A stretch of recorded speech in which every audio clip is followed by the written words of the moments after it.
Hello friends, मैं आनंद from Anand competitive classes बार से। मेरे यूट्यूब चैनल में आपका स्वागत है। जैसा कि हम लोग प्रीवियस वीडियो में अलजेब्रा का एक्सरसाइज को देख रहे थे, तो आज इसी क्रम को आगे बढ़ाते हुए हम लोग क्वेश्चन नंबर 21 से शुरू करते हैं। इसके पहले मैंने पिछले वीडियो में क्वेश्चन नंबर 19 तक बताया था, 19 तक। आज 21 से शुरू कर रहे हैं। 20 को मैंने इसलिए छोड़ दिया कि 20 जो है आपका बिल्कुल टाइप है, टाइप 29 का वो क्वेश्चन है। ठीक है, तो ये जो क्वेश्चन है थोड़ा सा बहुत अच्छा क्वेश्चन है। आप इसको देखेंगे कैसे बनाएंगे। परीक्षा में बहुत बार ये पूछा है एसएससी में। कह रहा है कि ए और बी परिवेशन क्या है, एक इक्वेशन दिया हुआ है, तो आपका कह रहा है ए प्लस बी का मान निकालने के लिए। तो सिंपल सा बात है कि इस इक्वेशन से हमको ए और बी का मान जब तक नहीं निकलेगा तब तक हम इसको सिंप्लीफाई नहीं कर सकते हैं, है ना। तो यहाँ से किसी तरह से ए और बी का मान इसको सिंप्लीफाई करके निकालने का कोशिश करेंगे। ठीक है, तो देखिए ये इक्वेशन दिया हुआ है, इसको a को इसके साथ गुना कर सकते हैं। सबसे पहले सिंप्लीफाई करते हैं, तो a को जब √2 के साथ गुना करेंगे तो कितना हो जाएगा √2a। उसके बाद a को 3 से गुना करेंगे तो यहाँ कितना होगा +3a। फिर -1 को √2 से गुना करेंगे तो -√2।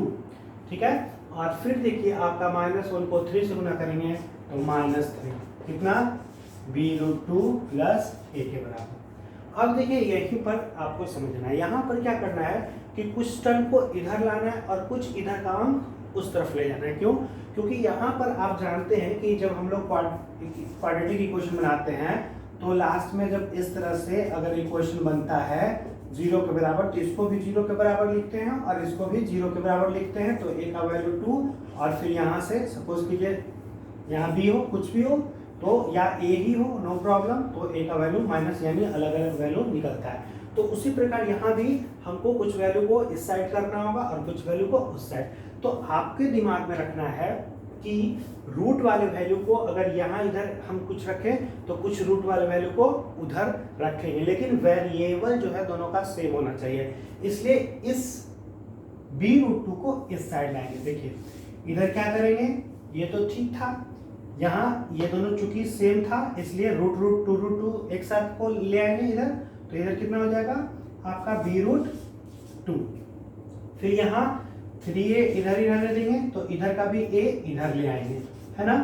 तो इधर हम लोग ले आए तो इस साइड क्या बचा, इस साइड हम लोग एक इस वैल्यू को ले आएंगे उधर, तो बचेगा ये माइनस वाला उधर जाके प्लस में हो जाएगा और इसको उधर लेके जाएंगे तो ये भी प्लस में हो जाएगा। अब देखिए फायदा क्या हुआ कि इन दोनों में √2 मेरा क्या है कॉमन है, तो यहाँ क्या बचेगा a, यहाँ क्या बचेगा -b। ठीक है, इन दोनों को हल कर लेंगे, कितना हो जाएगा 2a, किसके बराबर √2 + 3।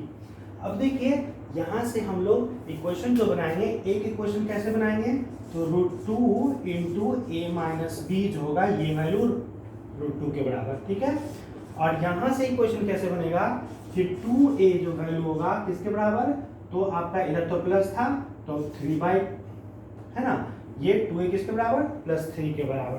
तो अब देखिए ये कट जाएगा, तो एक इक्वेशन बना a - b किसके 1 के बराबर, और यहाँ से एक इक्वेशन बना किसके बराबर, a का वैल्यू 3/2। अब देखिए मान लेते हैं कि ये इक्वेशन मेरा क्या था, फर्स्ट था। तो चूंकि देखिए आपको इस क्वेश्चन में a और b दोनों का मान निकालना है, तो a का तो मान आप यहाँ से निकाल लिए, लेकिन अगर इसका मान हम इस इक्वेशन में रखेंगे तो मेरा b का भी वैल्यू निकल जाएगा। तो वही काम हम यहाँ पर करेंगे। यहाँ लिख देते हैं कि ये सपोज कीजिए लिख देते हैं इस समीकरण 1 में किसका वैल्यू, a का मान रखने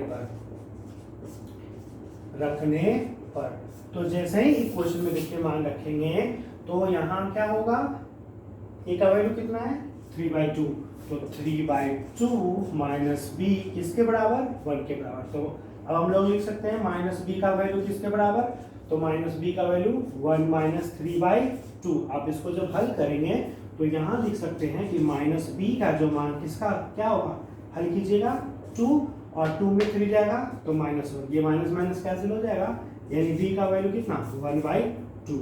अब देखिए आपका यहाँ a का मान भी निकला यहाँ से और यहाँ b का मान, आपका पूछ क्या रहा a + b, तो a + b हम लोग निकाल सकते हैं। a का वैल्यू कितना है 3/2 और b का वैल्यू कितना है 1/2। आप इसको हल कर लेंगे। तो जैसे ही हल करेंगे आपका 4/2 ये कट जाएगा, यानी मेरा आंसर कितना 2। तो थोड़ा सा ये लंबा क्वेश्चन है, कभी कभी इस तरह का भी प्रश्न आपका परीक्षा में पूछता है। इसमें मेन चीज ये था, ठीक है, कि अलग अलग वेरिएबल तो यहाँ एक साथ रखेंगे, वेरिएबल अलग अलग था इधर के, लेकिन √2 का मान √2 के मान के इक्वल करेंगे। यही कंसेप्ट आपको यहाँ पर विशेष तौर पर समझना है। ओके, चलिए हम लोग दूसरा क्वेश्चन देखते हैं।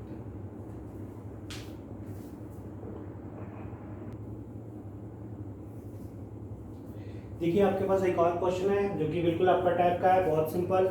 यहाँ a + b + c = 0 है, आपको इसका मान निकालना है। मैंने आपको पहले बताया था कि जब भी a + b + c = 0 हो और किसी का मान निकालना हो और ऑप्शन जो है वो डिजिट के टर्म में हो, तो ऐसे कंडीशन में आप ऑलवेज a का वैल्यू कितना 1 मानेंगे, b का वैल्यू 1 और c का वैल्यू -2।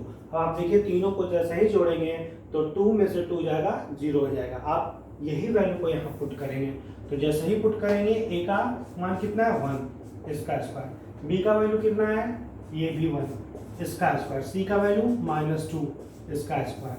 अब देखिए यहाँ पे a का मान कितना है 1 इसका स्क्वायर -bc, b का वैल्यू 1, ठीक है। 1 को गुना करेंगे -2 से। अब इसको हम लोग हल कर लेंगे।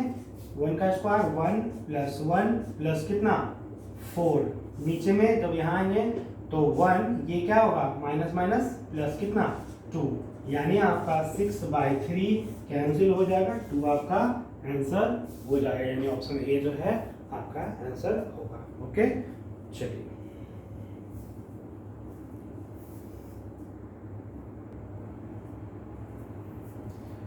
देखिए यहाँ पर ये जो क्वेश्चन है बिल्कुल आसान। x + 1/x किसके बराबर, ठीक है, x + 1/x का होल स्क्वायर = 3 है। तो मैंने बताया था कि ऐसे प्रश्नों में जब भी आपका या तो क्वेश्चन में x + 1/x का होल स्क्वायर 3 के बराबर हो, या x + 1/x इसके √3 के बराबर हो, दोनों एक ही चीज है। क्योंकि इधर से जब हम स्क्वायर हटाएंगे तो दूसरी तरफ क्या आएगा रूट में वो अंक आ जाएगा।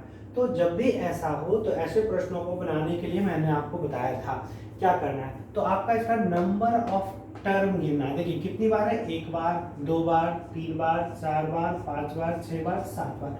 मैंने आपको बताया था कि जब नंबर ऑफ टर्म, ठीक है, क्या हो ऑड नंबर हो, या जब नंबर ऑफ टर्म जो है वो क्या हो इवन नंबर हो। ऑड मतलब विषम संख्या, कि सम संख्या, विषम संख्या बिल्कुल, और ये क्या है सम संख्या। इसमें कभी कंफ्यूज नहीं होना है। देखिए ध्यान रखें, ऑड में कितना अंक है 3, तो ये 3 जानते हैं सब कोई विषम संख्या है। तो जब भी विषम संख्या हो और सम संख्या तो मेरा आंसर क्या होगा। तो सबसे पहले इसको बनाने के लिए हम गिनेंगे टर्म कितना 1 2 3 4 5 6 7। तो जब भी विषम संख्या हो तो फिक्स है मेरा आंसर 1 होगा, और जब भी नंबर ऑफ टर्म जो है आपका गिनने पर सम आ जाए, जैसे कि 2 बार 4 बार 6 बार 8 बार 10 बार, तो आंसर कितना 0 होता है। ठीक है, तो इस प्रश्न में नंबर ऑफ टर्म चूंकि विषम संख्या है 1 2 3 4 5 6 7 बार है, यानी 7 एक विषम संख्या है, इसलिए मेरा आंसर क्या होगा 1 होगा। तो बहुत ही आसान है, बहुत ही सिंपल हम इसको बना सकते हैं। ओके,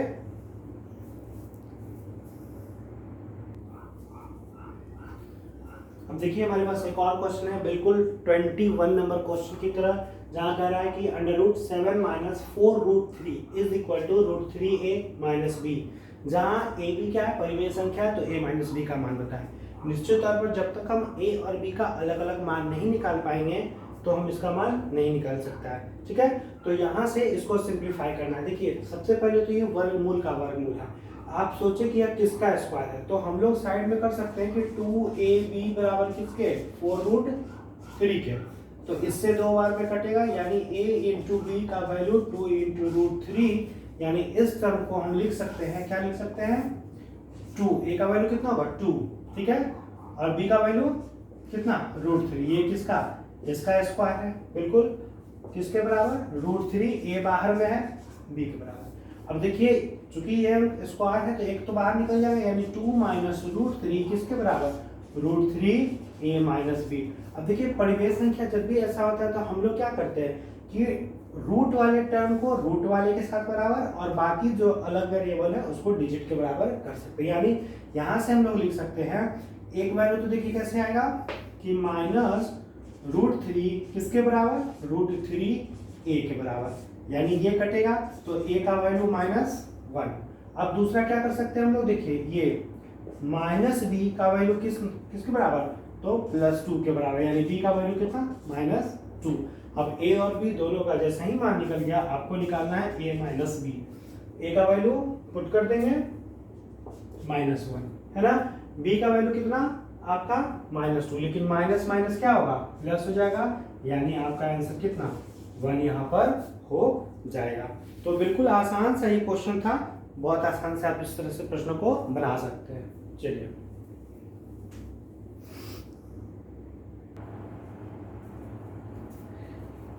देखिए हमारे पास एक और क्वेश्चन है जहां दिया हुआ x = ये दिया हुआ है, आपका वैल्यू निकालना है x² - x - 1, यानी सिंपली ये तो क्लियर हो गया कि पहले x का वैल्यू निकाल लेंगे।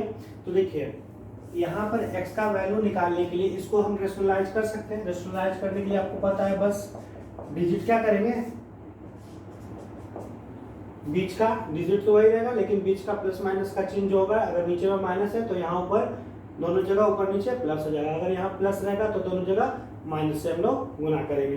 तो सिंपली ये हम लिखते नहीं है, बस समझा दिया आपको है ना। आप सिंपली क्या करेंगे कि इसका रेशनलाइज करेंगे तो हम इसको लिख सकते थे क्या कि √5 + 1 का कितना हो जाएगा होल स्क्वायर, और नीचे में a² - b² का टर्म में आएगा तो √5 का होल स्क्वायर -1 का होल स्क्वायर। अब x का वैल्यू निकाल सकते हैं, देखिए यहाँ स्क्वायर है तो एक तो बाहर निकलेगा है ना, और नीचे में 5 में एरिया कितना 4 को रूट से निकालेंगे तो कितना आएगा 2।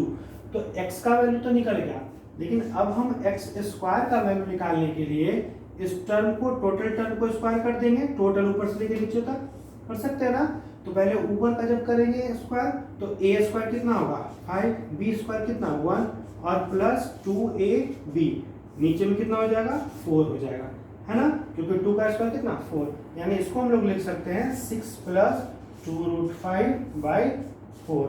अब देखिए ये मान हम जैसे ही पुट कर देंगे तो मेरा काम यहाँ पर बन जाएगा। इसका वैल्यू कितना आया तो 6 + 2√5/4 -x का मान कितना आया, तो यहाँ पर देखिए टोटल टर्म को लिखेंगे √5 + 1 कितना 2 लिखेंगे ना, और फिर कितना -1। अब इसी को सिंप्लीफाई कर लीजिएगा, सिंप्लीफाई करके आपका आंसर आ जाएगा। मुझे उम्मीद है कि आपसे ये बन जाएगा। ओके चलिए हम लोग नेक्स्ट क्वेश्चन को देखते हैं।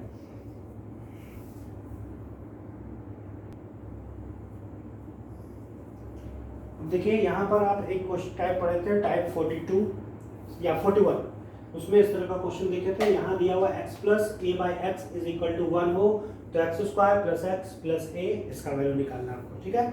तो सबसे पहले यहाँ से बताया था कि आप दो इक्वेशन निकाल सकते हैं। एक तो जैसे इसका हम लोग LCM लेंगे तो नीचे में x आ जाएगा तो ऊपर में x² + a किसके बराबर 1 के बराबर, तो यहाँ से डायरेक्ट लिख सकते हैं कि x² + a किसके बराबर x के।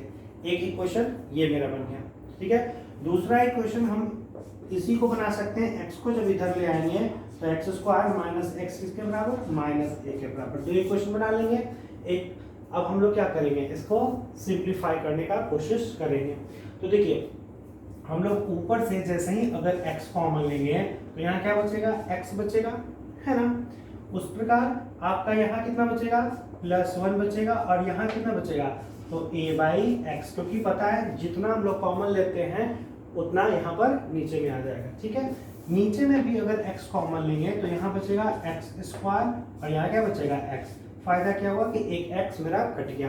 अब इस टर्म को हम लोग लिख सकते हैं सुधार के थोड़ा सा इस तरीके से, ऐसा भी लिखा जा सकता है। इसको हम लोग इन दोनों को x वाले टर्म को एक साथ जोड़ लिए, और नीचे में देखिए x² - x का वैल्यू कितना है -a है ना, लिख दिए। अब देखिए इतना का मान इक्वेशन में दिया हो कितना 1, पुट कर देंगे तो ऊपर में 1 + 1 नीचे में -a, यानी मेरा आंसर -2/a ए मेरा आंसर हो जाएगा। ये ए है, ध्यान रखेंगे, -2/a मेरा आंसर होगा। यानी हम कह सकते हैं कि ये ऑप्शन नंबर बी जो है मेरा आंसर होगा। तो इस तरह का बहुत सारा प्रश्न आप बनाए हैं टाइप 41 में। चलिए तो हम लोग आगे नेक्स्ट क्वेश्चन पे आते हैं।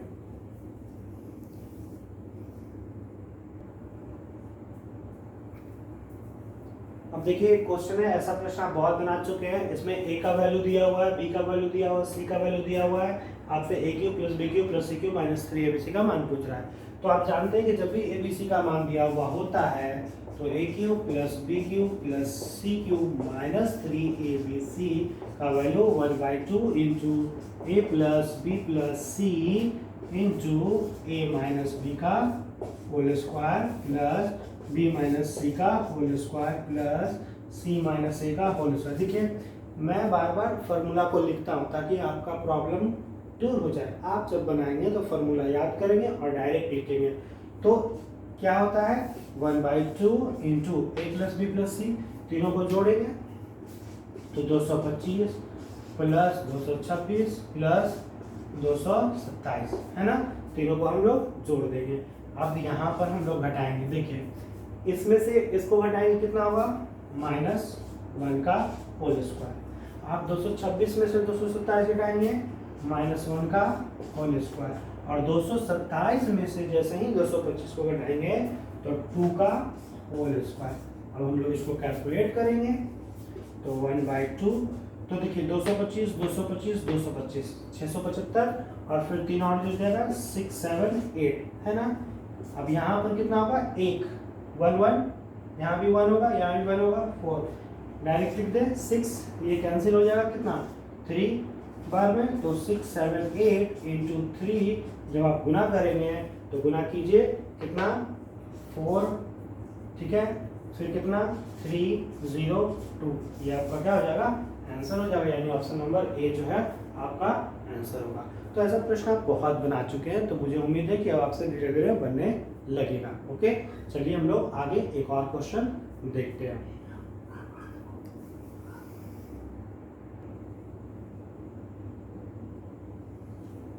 अब देखिए यहाँ पर एक ऐसा क्वेश्चन है, ऐसा क्वेश्चन आप बनाए थे, ठीक है, प्रीवियस टाइप में। तो इसमें देखिए ये दिया हुआ है 5a + 1/3 = 5, मान इसका निकालना। तो मैंने ऐसे क्वेश्चन में बताया था कि जिसका मान निकालना है आप उसके बारे में सोचें कि यह किसका, जब स्क्वायर रहेगा तो किसका स्क्वायर है, क्यूब रहेगा तो किसका क्यूब है। तो हम कह सकते हैं कि ये मान हम तब निकाल सकते हैं जब मेरे पास 3a + 1/5a का अगर मान समथिंग कुछ भी के निकल जाए तो इसका हम जैसे ही वर्ग करेंगे तो इस टर्म में कुछ वैल्यू आ जाएगा तो हम मान निकाल सकते हैं।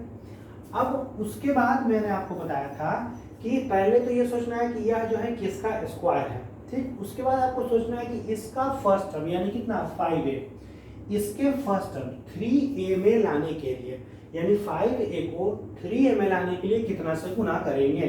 तो हम लोग यहाँ लिख सकते हैं कि दोनों ओर, ठीक है, दोनों ओर 5a को किस में लाना है 3, तो 5a 3 में तब आएगा जब हम इसको 3/5 से गुना करेंगे। देखिए 5a को जैसे ही 3/5 में गुना करेंगे तो आपका 5 5 कैंसिल हो जाएगा। तो हम लोग क्या करेंगे दोनों ओर, जब भी होता है दोनों ओर 3/5 से गुना करने पर, तो गुना करें आप। तो जैसे ही आप गुना करेंगे यहाँ देखिए इधर ये किसमें बदल जाएगा तो 3a में, ठीक है। अब आप देखिए यहाँ पर 1/3a को कितना आप 3 किससे गुना कर रहे हैं 5 से, तो ये कैंसिल हो जाएगा, किसमें हो जाएगा 1/5a, ठीक है, किसके बराबर, तो ये भी आपका 5 को 3/5 से गुना करेंगे तो किसके 3 के बराबर हो जाएगा, ठीक है। अब हम लोग क्या करेंगे, पता है कि स्क्वायर के रूप में इसको लाने के लिए क्या करेंगे, इसका वर्ग करेंगे। तो यहाँ लिखेंगे दोनों ओर स्क्वायर करने पर, तो जैसे ही करेंगे, ठीक है, आप लोग इतना लिख के नहीं करेंगे, बस मैं समझाने के लिए लिखता हूँ। तो इसमें हम लोग डायरेक्ट k² - 2 नहीं लिख सकते क्योंकि यहाँ a और b का वैल्यू अलग अलग है, तो प्रोसेस से करना पड़ेगा। तो a² + b² + 2a × b किसके बराबर तो इधर भी 3 का स्क्वायर कितना 9 के बराबर। अब देखिए चूंकि वैल्यू हमको केवल इतना का निकालना है इसलिए इसको इधर रहने देंगे, बाकी सारे टर्म को उधर कर देंगे, हो जाएगा। यानी मेरा आंसर कितना हो जाएगा 9 माइनस कितना 6/5। अब इसको हम लोग हल कर लेंगे।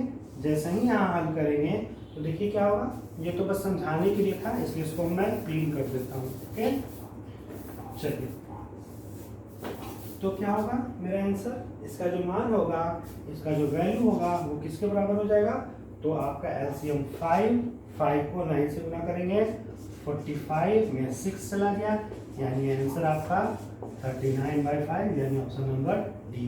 तो मुझे उम्मीद है कि आपसे अब बन जाएगा। ठीक है, चलिए तो आगे मैं फिर नेक्स्ट क्लास में आगे धीरे धीरे टाइप को आगे बढ़ाऊंगा।